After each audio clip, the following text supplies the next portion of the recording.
Hello everyone, welcome to my channel home science let's crack it. मैं हूं doctor वंदना गुप्ता और आज हम 61 नंबर क्वेश्चन से यहाँ पर डिस्कस करने जा रहे हैं। और ये वीडियो के बीच में काफी लंबा गैप हो गया है, उसके लिए रियली सॉरी, आप लोगों का लॉस हुआ। लेकिन कोशिश करेंगे हम कि यहाँ पर ज़्यादा से ज़्यादा क्वेश्चन आपके साथ में डिस्कस कर सके। और कुछ बच्चों का ये प्रॉब्लम था कि इंग्लिश में हम नहीं डिस्कस कर रहे हैं, सिर्फ हिंदी में कर रहे हैं। तो यहाँ पर मैं कोशिश करती हूँ कि कुछ जो टर्म्स हैं उसको मैं इंग्लिश में भी आपको बता दूँ। अब चूंकि ये पेपर हमें जो इंग्लिश और हिंदी ओरिजिनल कॉपी मेरे वही थी, इस वजह से बहुत सर्च करने के बाद मुझे ये पेपर मिला है। तो मेरा केवल यहाँ पर ये एम था कि ज़्यादा से ज़्यादा पेपर आपके साथ में डिस्कस कर लूँ, चाहे वो हिंदी में मिल जाए या फिर इंग्लिश में मिल जाए। तो इसका इंग्लिश भी मेरे पास है, तो उसको मैं टेलीग्राम चैनल पर शेयर कर दूंगी, वहां से आप उसको टैली कर सकते हो, यानी कि हिंदी और इंग्लिश दोनों में आप वहां से प्रिपेयर कर सकते हो। यहाँ पर मैं हिंदी ही यहाँ पर डिस्कस कर रही हूँ, लेकिन जो कुछ टर्म्स हैं उसको मैं इंग्लिश में साथ में बताते हुए चलूंगी। ओके, तो टेलीग्राम चैनल से आप इंग्लिश का पेपर भी मैं वहां पर सेंड कर दूंगी, वहां से आप उसको डाउनलोड कर लेना और वहां से तैयारी कर लेना। ओके, जो पेपर मुझे मिल जाते हैं हिंदी इंग्लिश दोनों में, मैं वो दोनों शेयर करती हूँ। ज्यादातर मैंने ऐसे ही पेपर आपके साथ में डिस्कस किए हुए हैं, लेकिन चूंकि ये पेपर नहीं मिल रहा था तो इस वजह से मैं इसको इस तरीके से डिस्कस कर रही हूँ। ओके, चलिए 61 नंबर क्वेश्चन है डैश विकास का अर्थ है शरीर की गतियों पर नियंत्रण में प्रगति, तीव्र, धीमी, प्रेरण या फिर औसत। अब यहाँ पर जो प्रेरण है इसका मतलब है इंडक्शन,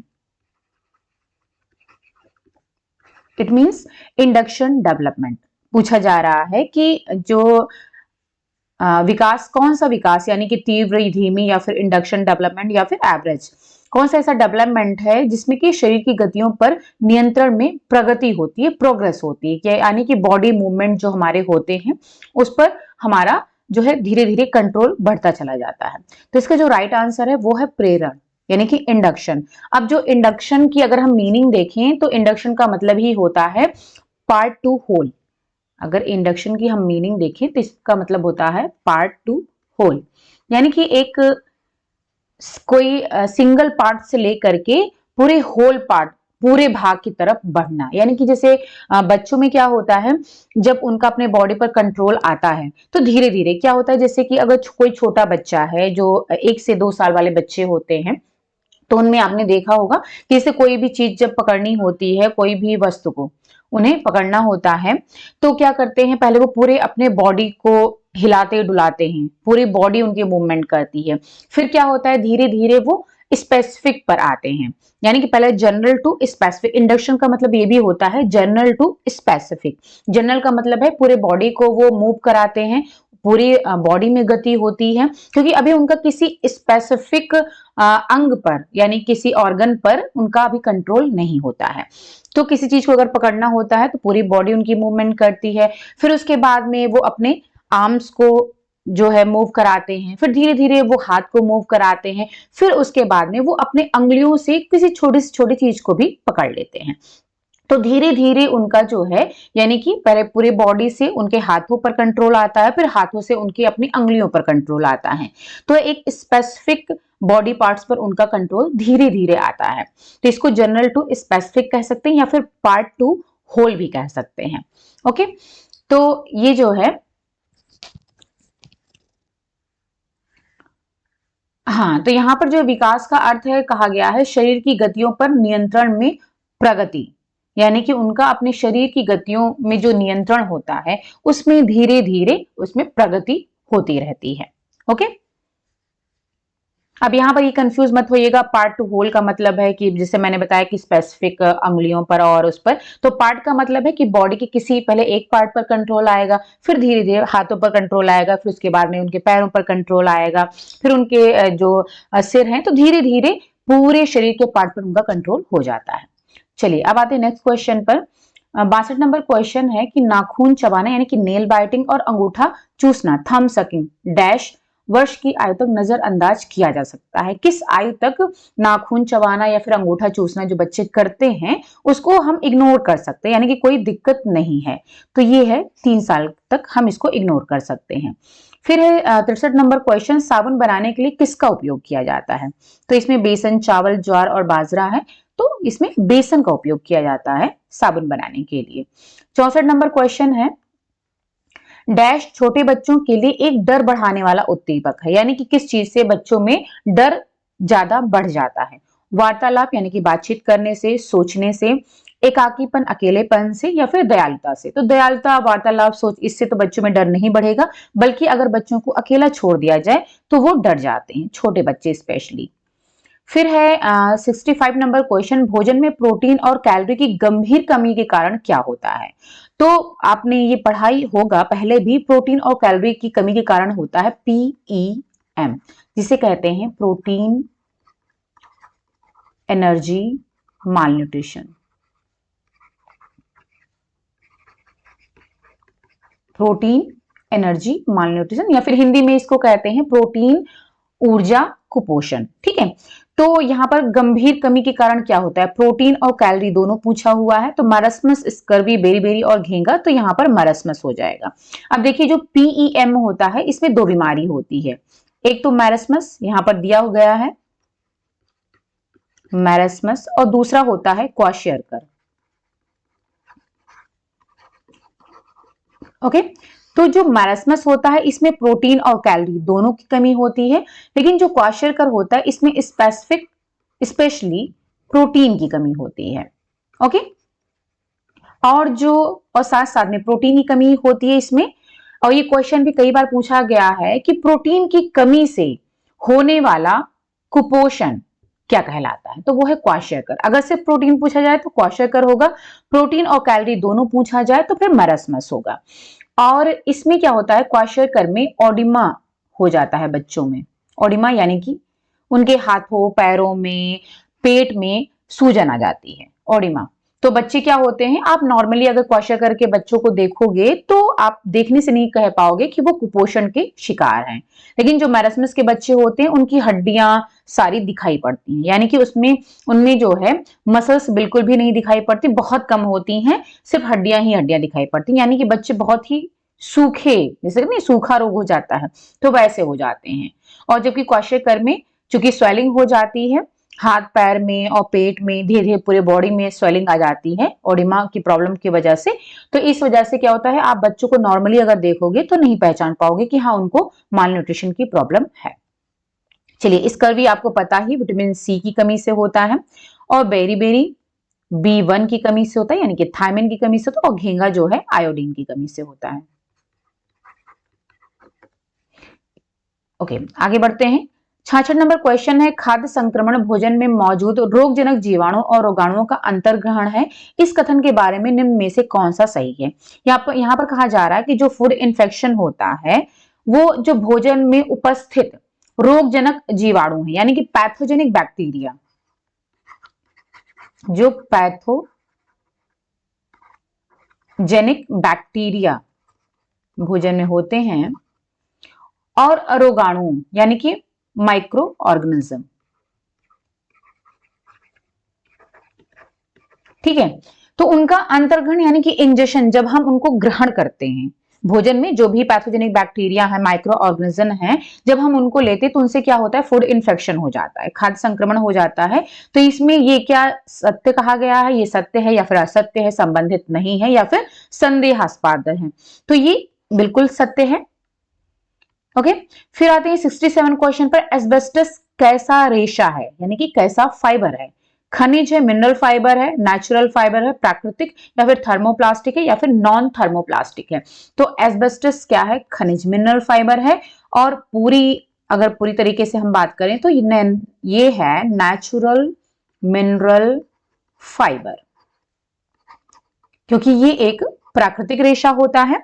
और प्राकृतिक में भी, नेचुरल में भी 3 कैटेगरी है, सेलुलोजिक और एनिमल फाइबर, और तीसरा है मिनरल फाइबर। तो ये नेचुरल में मिनरल फाइबर के अंतर्गत आता है एस्बेस्टस। फिर है 68 नंबर क्वेश्चन, सब्जियों के रूक्षांश यानी कि जो रेशे होते हैं उनको छूने पर कैसा महसूस होता है, हम कैसा फील करते हैं सब्जियों के रेशे को छूने पर, ठंडे, निर्जीव, चमकीले या फिर गर्म। तो ये ठंडे महसूस होते हैं। फिर है 69 नंबर क्वेश्चन, सूक्ष्मदर्शी के अंतर्गत जंगली रेशम संवर्धित रेशम से अलग दिखाई देता है। जंगली रेशम का मतलब हो गया वाइल्ड सिल्क, और संवर्धित रेशम का मतलब हो गया कल्टीवेटेड सिल्क। ओके, जंगली रेशम और इसको जो वाइल्ड सिल्क है इसको हिंदी में स्वनिर्मित रेशा भी कहते हैं। स्वनिर्मित, सॉरी रेशा नहीं, रेशम, ठीक है। और इसको उत्पादित रेशम कहते हैं। Okay, cultivated. तो अब यहां पर कहा गया है कि जब माइक्रोस्कोप से हम देखते हैं तो जो वाइल्ड सिल्क है यानी कि स्वनिर्मित रेशम है वो उत्पादित रेशम से अलग दिखाई पड़ता है। ये बात सही है या फिर नहीं है, या फिर संबद्ध नहीं है, या फिर विवादित है? तो ये सत्य है, बिल्कुल। अब यहां पर मैं बता दूं कि जो स्वनिर्मित रेशम होता है उसके अंतर्गत कौन कौन से रेशम आते हैं। इसके अंतर्गत मूंगा रेशम और एरी सिल्क और टसर रेशम।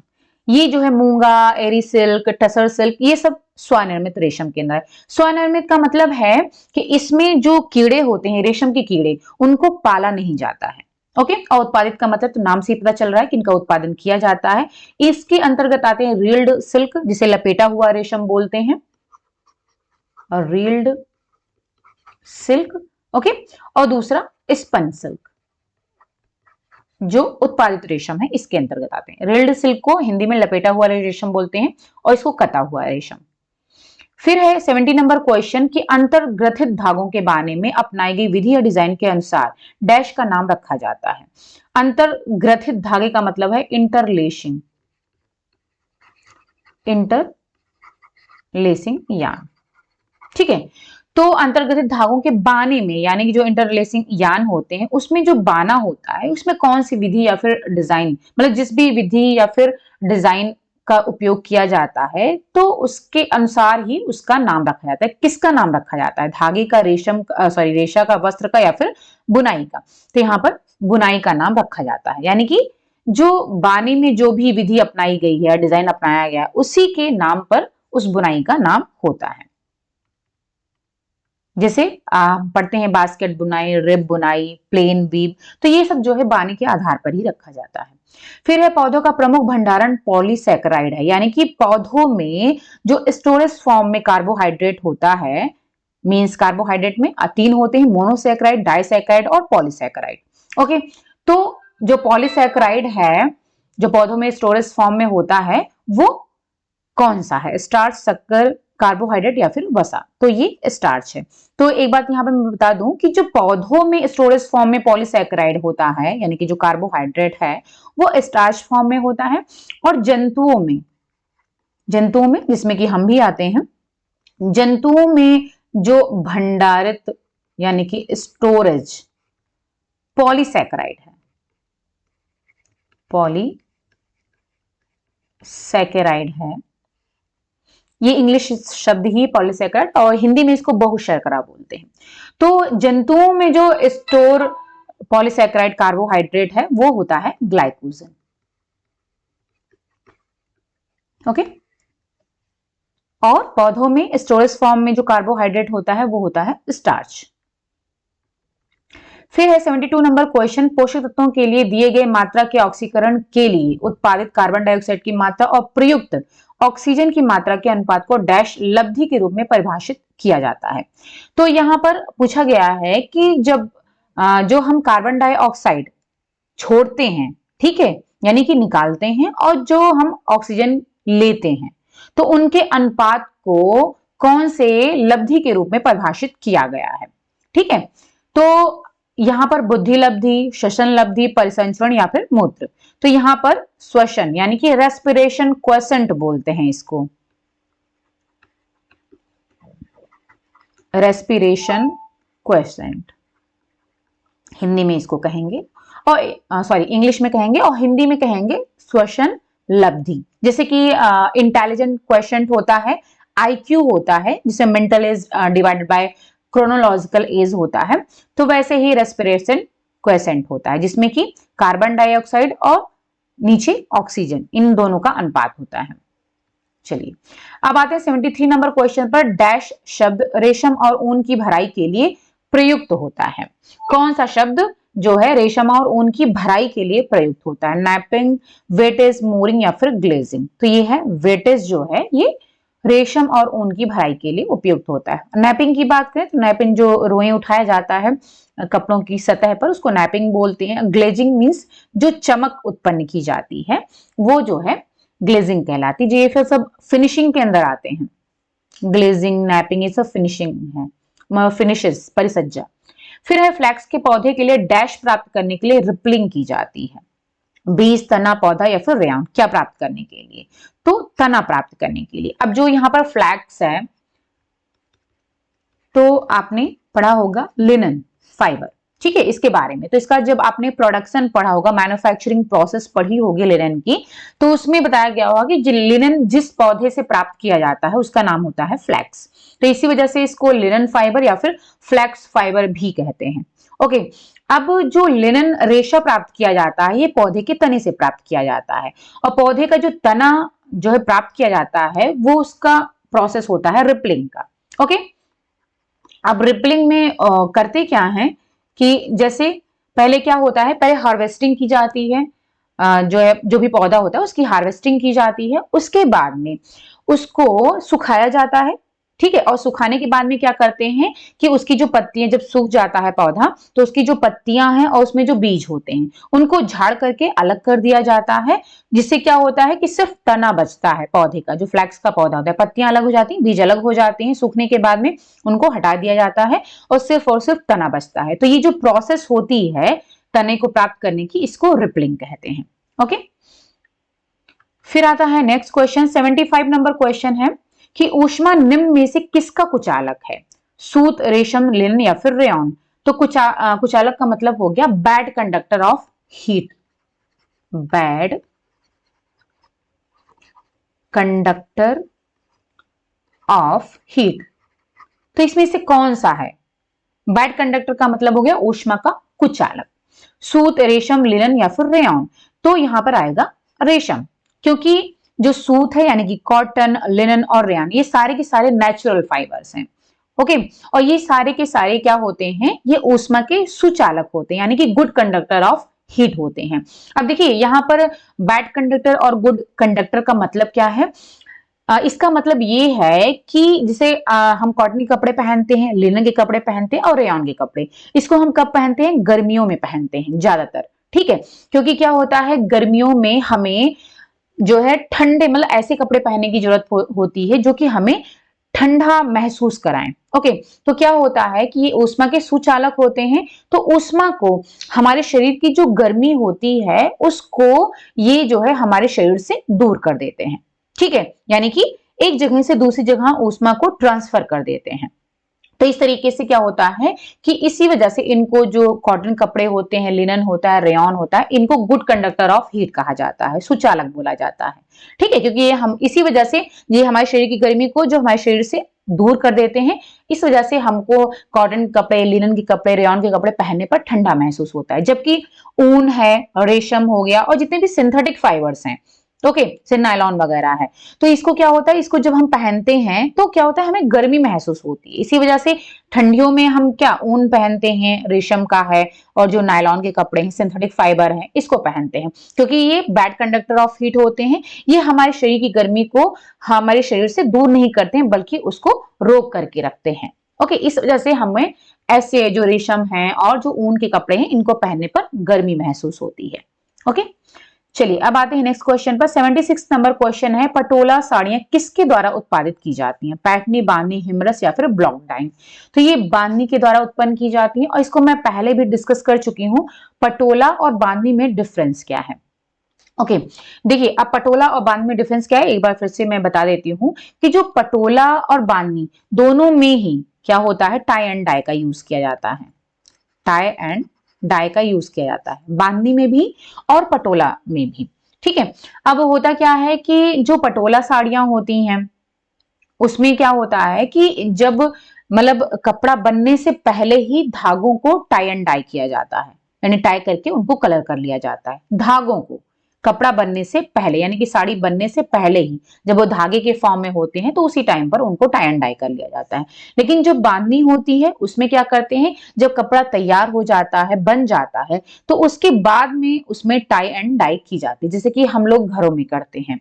आपने अपना घरों में चद्दर जो है टाई एंड डाई किया होगा, और जो है दुपट्टे टाई एंड डाई किए होंगे, साड़ियां भी की होंगी, तो उसको बांधनी बोलते हैं।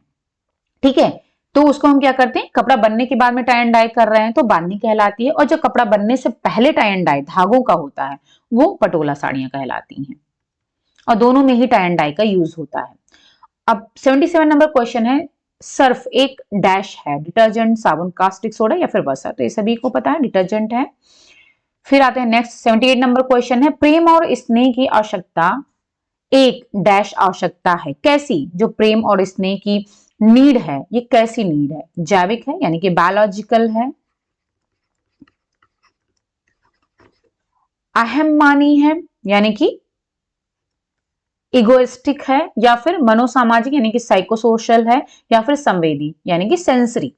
तो यहां पर प्रेम और स्नेह की जो जरूरत है बायोलॉजिकल तो है नहीं। ओके, प्रेम और स्नेह हमें बायोलॉजिकली नहीं मिलता है, ठीक है, इसे हमें प्राप्त करना पड़ता है। और अहम मानी, इसमें अहम की कोई बात नहीं है, संवेदी सेंसेस का कोई मतलब नहीं, तो ये होता है मनोसामाजिक, साइको सोशल होता है। ओके, यानी कि प्रेम और स्नेह जितना हम दूसरों को देंगे उतना ही हमको भी मिलेगा।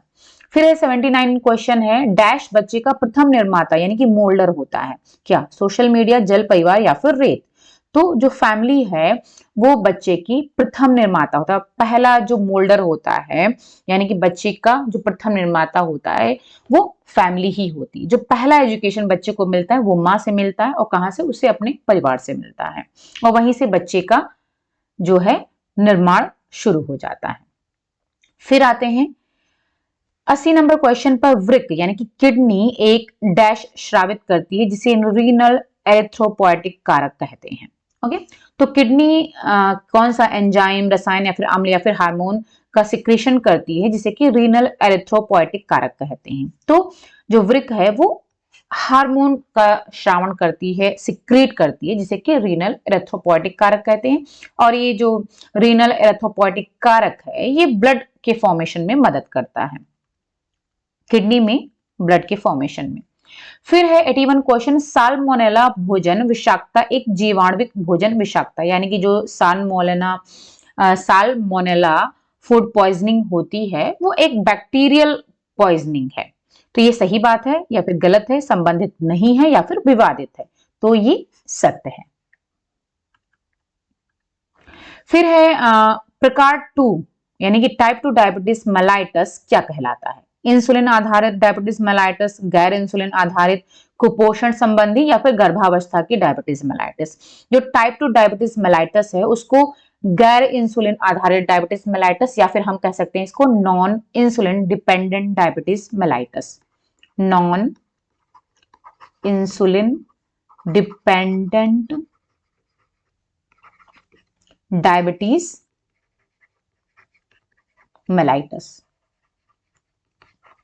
ओके, और जो इंसुलिन आधारित होता है इस ये टाइप 1 है, टाइप 1 को इंसुलिन डिपेंडेंट डायबिटीज मेलाइटिस कहते हैं, और कुपोषण संबंधी भी होता है, माल न्यूट्रिशन रिलेटेड डायबिटीज मेलाइटिस होता है ये। और गर्भावस्था की जो डायबिटीज, गर्भावस्था के समय पर जो डायबिटीज होती है उसको गेस्टेशनल कहते हैं, गेस्टेशनल डायबिटीज मेलाइटिस।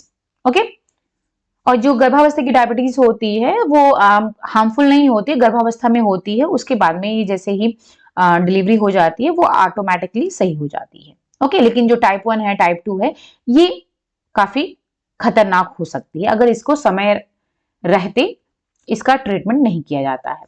फिर है प्रसव के बाद की अवधि डैश और दुग्धपान है, प्रीपार्टम, पोस्टपार्टम, प्रसव या फिर परिपक्वता। तो प्रसव के बाद यानी कि डिलीवरी के बाद की जो अवधि होती है उसको पोस्टपार्टम और दुग्धपान कहते हैं। दुग्धपान का मतलब लैक्टेशन, जिसे माँ बच्चे को दूध पिलाती है, वो दुग्धपान की अवस्था कहलाती है, या फिर लैक्टेशन पीरियड उसको बोलते हैं। ओके, और पोस्टपार्टम, अच्छा यहाँ पर जो पोस्टपार्टम है, लैक्टेशन है, ये माँ के लिए यूज होता है। और आपने ये भी पढ़ा होगा प्रीनेटल और पोस्टनेटल। तो जो प्रीनेटल और पोस्टनेटल होता है वो बच्चे के लिए यूज होता है। फिर है 84 नंबर क्वेश्चन, दूरस्थ शिक्षा में प्रतिभागिता डैश है जबकि विद्यालय उपस्थिति डैश है। यानी दूरस्थ शिक्षा में जो डिस्टेंस एजुकेशन होता है, लॉन्ग टर्म एजुकेशन होता है, उसमें जो पार्टिसिपेशन है वो कैसा होता है, आवश्यक, ऐच्छिक या फिर ऐच्छिक आवश्यक, केवल आवश्यक, केवल ऐच्छिक। तो दूरस्थ शिक्षा में आपने भी किया होगा या फिर आपने पढ़ा होगा, जो दूरस्थ शिक्षा में जो हमारी पार्टिसिपेशन होता है वो ऐच्छिक होता है, यानी कि जरूरी नहीं है कि हम रेगुलर उसमें पार्टिसिपेट करें, वो ऐच्छिक होता है, हमारे ऊपर डिपेंड करता है। जबकि विद्यालय में यानी स्कूल जो अटेंडेंस होती है वो आवश्यक होती है।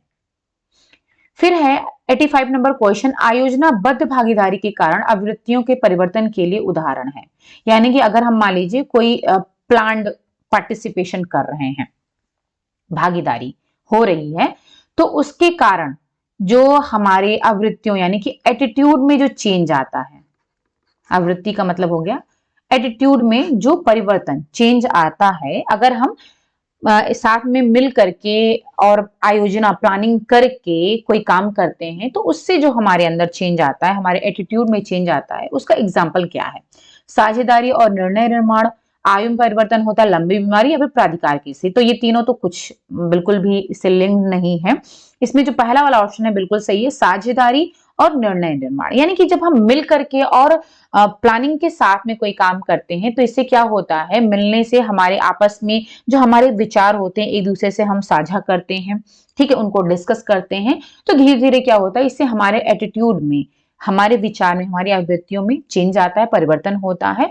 और इसका बेस्ट एग्जांपल है साझेदारी, यानी कि हम मिल करके काम करते हैं, साझे में काम करते हैं, और हम डिसीजन मेकिंग यानी कि अच्छे से डिसीजन ले पाते हैं, कोई भी निर्णय हम बहुत आसानी से ले पाते हैं, क्योंकि जब कई सारे लोग मिलकर के कोई निर्णय लेते हैं तो वो एक अच्छा डिसीजन होता है। फिर है 86 नंबर क्वेश्चन, डैश यंत्र एक उपकरणीय या फिर संप्रेषण यंत्र है जिसमें संदेश देखा जा सकता है पर सुना नहीं जा सकता है। तो जिसे हम देख सकते हैं लेकिन सुन नहीं सकते हैं, वो क्या कहलाता है, श्रव्य दृश्य, श्रव्य और दृश्य दोनों, या फिर कोई नहीं। तो ये ऑडियो विजुअल एड से है, यानी कि ऐसा मैसेज जिसे कि हम देख सकते हैं लेकिन सुन नहीं सकते हैं, तो जिसे हम सिर्फ देख सकते हैं वो श्रव्य, या फिर हम कह सकते हैं इंग्लिश में विजुअल एड कहलाता है, ठीक है। और जिसे हम सिर्फ सुन सकते हैं, देख नहीं सकते हैं, वो सॉरी, यहां पर श्रव्य मीन्स, हाँ, तो यहां पर जिसे हम सिर्फ देख सकते हैं, सुन नहीं सकते हैं, तो वो दृश्य यानी कि विजुअल एड कहलाता है। और जिसे हम सिर्फ सुन सकते हैं, देख नहीं सकते हैं, वो श्रव्य यानी कि ऑडियो एड कहलाता है। और जिसे हम दोनों कर सकते हैं, यानी कि देख भी सकते हैं, सुन भी सकते हैं, जैसे कि टीवी हो गया, टेलीविजन है, तो वो हम देखते भी हैं और सुनते भी हैं, तो वो ऑडियो विजुअल एड्स कहलाता है। जिसे हम सिर्फ देख सकते हैं, तो जैसे दृश्य में आपके पोस्टर हो जाते हैं, चार्ट आ जाते हैं, जिसे हम सिर्फ देख सकते हैं, ठीक। और जिसे हम सुन सकते हैं सिर्फ, वो जैसे रेडियो है, उसे आप देख नहीं सकते हो लेकिन सुन सकते हो केवल। फिर 87 नंबर क्वेश्चन है, डैश वो व्यक्ति है जो परिचालन में संप्रेषण की प्रक्रिया आरंभ करता है। यानी कि परिचालन का मतलब हो गया कम्युनिकेशन, जो कम्युनिकेशन प्रोसेस होती है उसमें जो कम्युनिकेशन स्टार्ट करता है, ठीक है, वो कौन, उसको क्या बोलते हैं, पर्यवेक्षक होता है, आयोजक होता है, श्रोता होता है, या फिर संप्रेषक होता है। तो संप्रेषक का मतलब हो गया कम्युनिकेटर, यानी कि जो कि मैसेज, कम्युनिकेटर, ठीक है, यानी कि जो कम्युनिकेटर होता है वो क्या करता है, कम्युनिकेशन प्रोसेस में कम्युनिकेशन यानी स्टार्ट करता है, प्रारंभ करता है, यानी कि जो कि मैसेज को सुना रहा है या फिर पढ़ रहा है, या दोनों को, यानी लोगों को मैसेज दे रहा है। तो इसमें होता क्या है, कम्युनिकेटर होता है जो कि मैसेज जो है देता है, यानी कम्युनिकेटर के बाद में मैसेज आता है जो कि मैसेज दे रहा है, ठीक है। और ये मैसेज किसके थ्रू जाता है, चैनल के थ्रू जाता है, और कहां पहुंचता है, रिसीवर के पास, ओके। या फिर हम यहां पर रिसीवर या फिर ऑडियंस भी कह सकते हैं, यानी कि ऑडियंस का मतलब जो सुन रहे हैं, और फिर वो क्या करते हैं, वो फीडबैक देते हैं, ये प्रोसेस होती है, ठीक है। ये मॉडल होता है कम्युनिकेशन मॉडल इसको बोलते हैं, जिसमें कम्युनिकेटर जो कि मैसेज देता है, ठीक है, मैसेज चैनल के थ्रू का मतलब हो गया जैसे माइक है या फिर कोई पोस्टर, चार्ट, टीवी, जिसके भी थ्रू जो है मैसेज दिया जा रहा है, वो चैनल हो गया। रिसीवर के पास पहुंचता है, जो ऑडियंस होती है उनको रिसीवर बोलते हैं, उनके पास पहुंचता है और फिर वो उसको जिस तरीके से ग्रहण करते हैं, फिर वो जो फीडबैक देते हैं, जो कि वो फीडबैक फिर कम्युनिकेटर के पास पहुंचता है, जिससे कि कम्युनिकेटर को पता चलता है कि जो उसने मैसेज दिया, जो वो बताना चाह रहा है ऑडियंस को, वो उन तक पहुंच गया है। तो फीडबैक से ही ये पता चलता है। फिर है 88 नंबर क्वेश्चन, डैश नेता इस प्रकार परिचालन करता है जैसे कि वो लोगों पर भरोसा नहीं कर सकता है। तो यहाँ पर लीडर की बात हो रही है, लीडरशिप की। तो लीडरशिप में मतलब ऐसा लीडर जो कि लोगों पर भरोसा नहीं करता है, उसे क्या कहते हैं? लोकतांत्रिक, लसास फेयर, तानाशाही या फिर सामान्य। तो इसे कहते हैं तानाशाही।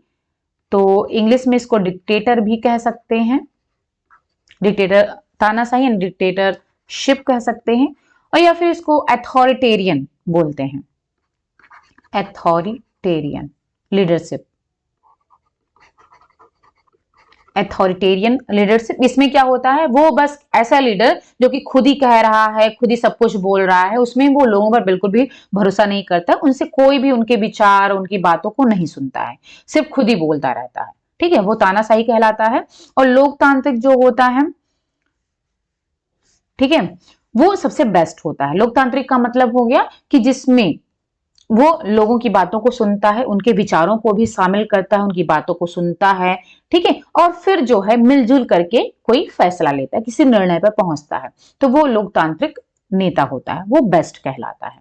और जो लसास फेयर जो है नेता होते हैं इस टाइप के, वो तो पूरी तरीके से उन पर, लोगों पर आंख बंद करके भरोसा करते हैं, तो वो भी अच्छा नहीं होता है, क्योंकि उनका अपना कोई भी निर्णय नहीं होता है, वो पूरी तरीके से अपने जो लोग होते हैं उन्हीं पर डिपेंड हो जाते हैं, सबऑर्डिनेट जो होते हैं उन्हीं पर डिपेंड होते हैं। ओके, तो ये लीडरशिप स्टाइल है, इसको डेमोक्रेटिक बोलते हैं, सबसे बेस्ट यही होती है, डेमोक्रेटिक। और सबसे ये लसास फेयर, ये बिल्कुल ही खराब होती है। फिर है 89 नंबर क्वेश्चन, आरंभिक बाल्यकाल डैश आयु के नाम से भी जाना जाता है। आरंभिक बाल्यकाल का मतलब अर्ली चाइल्डहुड को और किस नाम से जाना जाता है? जन्मपूर्व, गैंगपूर्व, यौवन या फिर परिपक्वतापूर्ण। तो गैंगपूर्व, इंग्लिश में इसे कहते हैं pre gang as, early childhood को, और लेट चाइल्डहुड को गैंग एज बोलते हैं, लेट चाइल्डहुड को गैंग एज कहते हैं। ओके, प्री गैंग का मतलब है कि आरंभिक बाल्यकाल, यानी कि जो 3 से 6 साल वाले बच्चे होते हैं, क्योंकि अभी वो स्कूल जाना स्टार्ट नहीं करते हैं, यानी कि अर्ली चाइल्डहुड के एंड तक खत्म होते होते वो स्कूल जाना स्टार्ट कर देते हैं। तो प्री गैंग एज का मतलब है यानी कि समूह से पूर्व की जो अवस्था होती है, अभी वो समूह में नहीं रह रहे हैं, लेकिन जैसे ये बच्चे स्कूल जाना स्टार्ट कर देते हैं तो वो ज्यादातर अपना समय समूह में ही बिताते हैं, यानी कि वो अपनी बातों को भी ज्यादा से ज्यादा अपने समूह में ही शेयर करते हैं, और यहाँ तक कि अपने पेरेंट्स से भी अपनी बातों को ना शेयर करके वो समूह में ही शेयर करते हैं और समूह के साथ रहना ज्यादा पसंद करने लगते हैं। इसी वजह से इन्हें गैंग एज बोलते हैं, लेट चाइल्डहुड, जो कि 6 से 12 साल तक की अवस्था होती है। फिर डैश 90 नंबर क्वेश्चन है, रोग प्रतिरोधकता जिसमें एक टीका दिए जाने के कारण या संक्रमण के परिणाम के रूप में अधिगृहित किया जाता है, प्राकृतिक, सक्रिय, निष्क्रिय या फिर अधिगृहित। तो यह है अधिगृहित, अधिगृहित को कहते हैं एक्वायर्ड। ओके, अब एक्वायर्ड या फिर इसको एडेप्टेड भी बोलते हैं, एडेप्टेड, ठीक है। अब देखिए, जो रोग प्रतिरोधकता का मतलब हो गया, यहां पर इम्यूनिटी की बात की जा रही है, ठीक है। प्रतिरोधकता का मतलब होता है कि जो इम्यूनिटी होती है वो 2 प्रकार की होती है, एक तो एक्वायर्ड होती है, एक इननेट होती है। जो इम्यूनिटी होती है वो 2 टाइप की होती है, एक होती है एक्वायर्ड, एक होती है इननेट, ठीक है। अब जो ये इननेट है ये जन्मजात होती है, यानी कि जब हमारा जन्म होता है तभी ये हमारे जन्म से ही हमारे अंदर जो इम्यूनिटी होती है, प्रतिरोधक क्षमता होती है, उसको इननेट इम्यूनिटी बोलते हैं। और जो एक्वायर्ड होती है वो हम उसको एडॉप्ट करते हैं, यानी कि हम उसे प्राप्त करते हैं, ना कि वो जन्मजात होती है, इसको हम प्राप्त करते हैं। अब क्या है यहाँ पर जो पूछा जा रहा है कि जैसे मान लो कोई टीका दिया जाता है तो उसकी वजह से आपके अंदर इम्यूनिटी डेवलप हो रही है, या फिर किसी संक्रमण के बाद में कोई इन्फेक्शन आपको हो गया, उसके बाद में आपके अंदर जो इम्यूनिटी डेवलप हो रही है तो उसे क्या बोलते हैं। तो चूंकि जब कोई वैक्सीन दिया जाता है तो उसकी वजह से जो हमारे अंदर इम्यूनिटी डेवलप हो रही है या फिर संक्रमण के परिणाम के रूप में जो इम्यूनिटी डेवलप होती है, इसका मतलब है उसको हम एक्वायर कर रहे हैं, प्राप्त कर रहे हैं, तो वो अधिग्रहित यानी कि एक्वायर्ड इम्यूनिटी या फिर एडेप्टिव इम्यूनिटी कहलाती है। और जो जन्म से होती है उसको हम इननेट इम्यूनिटी या फिर जन्मजात प्रतिरोधकता बोलते हैं। ओके, क्योंकि इसमें इम्यूनिटी का मतलब क्या है कि हमारे अंदर एंटीबॉडीज बनने लगती हैं एंटीजन के अगेंस्ट में। तो ये हमारे जब भी कोई वैक्सीन दी जाती है तो उसकी वजह से एंटीबॉडीज डेवलप होती हैं, या फिर कोई संक्रमण हमें हो गया है तो उसको खत्म करने के लिए हमारे अंदर एंटीबॉडीज डेवलप होने लगती हैं, तो उसको एक्वायर्ड इम्यूनिटी बोला जाता है। फिर है 91 क्वेश्चन, संप्रेषण का पूर्व कथन रूप है। संप्रेषण का मतलब कम्युनिकेशन, बलबलाना, हाव भाव, भावनात्मक अभिव्यक्तियां या फिर उक्त सभी, तो ये सभी होते हैं। यानी कि कम्युनिकेशन, जब बच्चे कम्युनिकेशन करना स्टार्ट करते हैं यानी कि बातें करना स्टार्ट करते हैं तो उसके पहले क्या क्या चीजें होती है। बलबलाना का मतलब होता है बैबलिंग,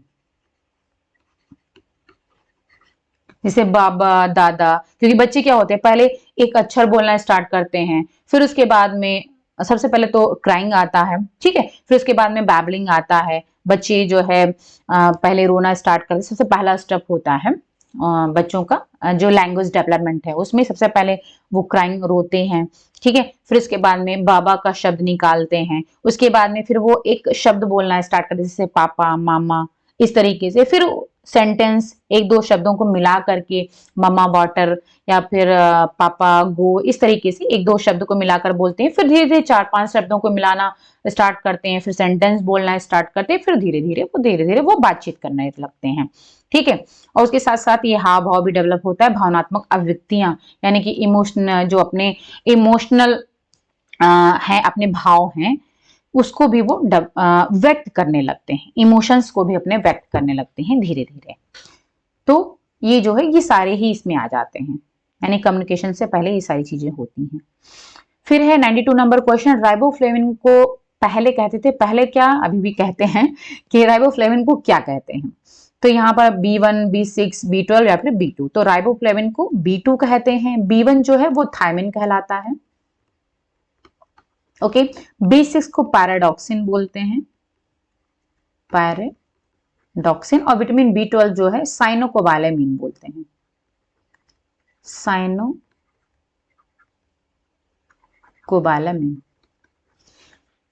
इसको बोलते हैं। चलिए फिर आते हैं 93 नंबर क्वेश्चन पर,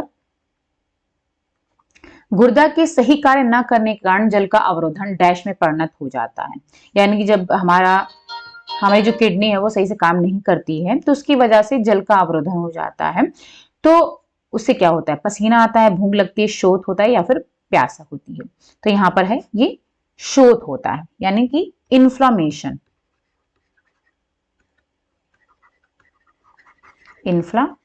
होने लगता है। फिर है डैश प्राकृतिक बहुलक है, नेचुरल पॉलीमर है, नेचुरल पॉलीमर इसमें से कौन सा है, विटामिन, खनिज, वसा या फिर प्रोटीन। तो प्रोटीन जो है एक पॉलीमर है, क्योंकि इसके पाचन में समय लगता है। फिर है डैश में स्टार्च कणों के रूप में अनाज भोजन का मुख्य भंडार होता है, भ्रूण, भ्रूणपोष, एल्वोरॉन या फिर स्कूटलम। तो ये है भ्रूणपोष, ठीक है। इसी में जो है स्टार्च स्टोरेज फॉर्म में होता है भ्रूणपोष में, इसको हम ऑलरेडी भी डिस्कस कर चुके हैं पिक्चर के फॉर्म में, अनाज का पूरा पिक्चर हमने डिस्कस किया हुआ था। फिर है बाइटॉट स्पॉट डैश विटामिन की कमी है, ADE की, यानी कि बाइटॉट स्पॉट जो है वो किस विटामिन की कमी से होता है, तो ये है विटामिन A की कमी से होता है। डी की कमी से आप जानते ही हो क्या होता है, रिकेट्स होता है। विटामिन E जो है ये एंटी स्टेरिलिटी विटामिन बोला जाता है, ठीक है। और K जो है ये एंटी कोगुलेटिंग विटामिन इसको बोलते हैं, रक्त जमाने में मदद करता है। फिर 97 नंबर क्वेश्चन है, डैश रक्त स्कंदन के लिए आवश्यक। रक्त स्कंदन का मतलब हो गया ब्लड क्लॉटिंग, ब्लड क्लॉट के लिए कौन सा विटामिन चाहिए होता, जरूरी होता है? विटामिन ए, के, सी या फिर डी? तो विटामिन के अभी जस्ट हमने डिस्कस किया है। फिर है दूध का खमीरी उत्पाद है घी, पनीर, बटर या फिर खोआ। तो खमीरी उत्पाद का मतलब है फर्मेंटेशन के बाद जो चीज बनती है। दूध के फर्मेंटेशन से क्या बनता है? घी, पनीर, बटर या फिर खोआ। तो ये है पनीर। देखिए घी तो बनती नहीं है क्योंकि उसकी मलाई से बनती है जो निकलता है, बटर भी, और खोआ जो है उसको गाढ़ा करके बनाया जाता है। लेकिन फर्मेंटेशन से पनीर बनता है और एक चीज और बनती है दही, फर्मेंटेशन से, खमीरीकरण से। फिर है बिस्तर बनाना डैश ऊर्जा वाला कार्य, हल्की, मध्यम, भारी या फिर अत्यंत भारी। तो जो बिस्तर बनाना है वो भारी ऊर्जा वाला कार्य, क्योंकि जो ये यहाँ पर जो आंसर दिया गया है माध्यमिक यूपीएससी एसएसबी के द्वारा जो आंसर दिया गया उसमें इन्होंने इसको भारी माना है। बिस्तर बनाना ये भारी ऊर्जा वाला काम है। फिर है 100 नंबर क्वेश्चन है, जब रक्त में हीमोग्लोबिन की कमी हो जाती है तो हमें डैश हो जाता है क्या? जब हमारे रक्त में हीमोग्लोबिन की कमी या फिर हम कहें रक्त की कमी हो जाती है तो इसकी वजह से बुखार, सिर दर्द, चेचक या फिर अनीमिया। तो बहुत ही सिंपल सा क्वेश्चन है, अनीमिया हो जाता है जब भी हीमोग्लोबिन की कमी होती है। ठीक है, तो यहाँ पर अनीमिया हीमोग्लोबिन और आयरन दोनों की कमी से होता है। ठीक है, क्योंकि हीमोग्लोबिन का निर्माण ही आयरन और प्रोटीन से होता है। हीम आयरन होता है और ग्लोबिन प्रोटीन होती है। ओके, चलिए अब यहाँ पर 25 क्वेश्चन और बच रहे हैं, उसको हम नेक्स्ट वीडियो में डिस्कस करेंगे। और यहाँ पर जो बैक्टीरिया होता है जो कि फर्मेंटेशन में मदद करता है उसको कहते हैं लैक्टोबैसिलस। ओके, चलिए फिर मिलते हैं नेक्स्ट वीडियो में। 25 क्वेश्चन और बचे हुए हैं, उसको हम नेक्स्ट वीडियो में डिस्कस कर लेंगे। ओके, चलिए thank you so much, bye bye and take care. और अगर पसंद आया हो तो लाइक जरूर करते, ज्यादा से ज्यादा शेयर करें और सब्सक्राइब जरूर करें।